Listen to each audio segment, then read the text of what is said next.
Bueno, Igor, norakoa zen zure egoera formakuntzan hasi aurretik? Ni formakuntza hasi aurretik, nean joan pertsona bat nire buruenian ondo ikusten, fisikoki nion ondo ikusten, energetikamente utzie bezala, bain etorrean egoera gogor batetik bizkat, sentimentalkire bai, eta ez dituan errekonozitzen gehien bat, eta ni izan neuken nahi ez dituan ikusten, gehien bat hori.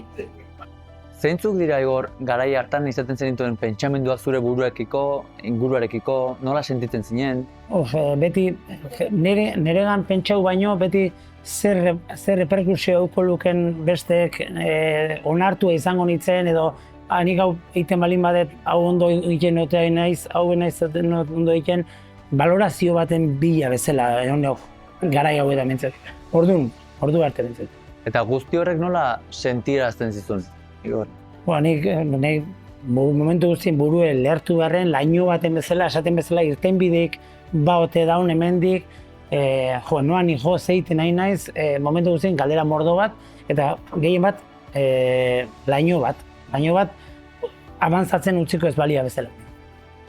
Bueno, Igor, eta 2 hilabete dira formakuntza hasi genuela. Konta iguzu, nola dago gaur egun, Igor, 2 hilabete eta gero? Sinistu, gaur egungo 2 hilabeteko Igorrek galdetuko bagenio, zautan erotuta hoik ezindek kanbio hau eman, ezindek pentsa guen sentitzen diatena, momentu honetan neok burue oso argi, energetikamente gauzak iteko gogokin, honi evoluzio bat iteko gogokin, guain, esaten badek evoluzio ikuste balen badek, 12 kilo gutxi neok, nire egoera ez guaindik egoera hobetzen neok, gehiago nahi diat, kilola iteko gogoa zeukiat, kilola iten diat, aldizateten gehienetan mintzet, eta burue oso fresko, eta alde hortatik oso positibo.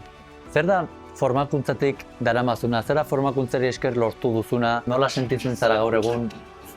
Fisikoki 12 kilo kenduta, hori hortaz aparte, buruk laino hori kendu diat, ideiak argitu zaizkiak, eta gehien bat hori, zeugiaten adek gauzak iteko gogoa, nahi, nire ilusiok, berdinek, batzu lehen hori bat neuzkian, guain, enian bideik ikusten ditxitura bezala, eta hain bintzat bat zeugiat, noaino jatzen oken, hori bideak erakutsiko ziakela, ez helmuga bat iritsi eta hor gehauko dela, ez. Evoluzio bat, eta horren arabera, hongo gaitu ikusten, eta hongo gaitu bideen aurrea. Oso ondo.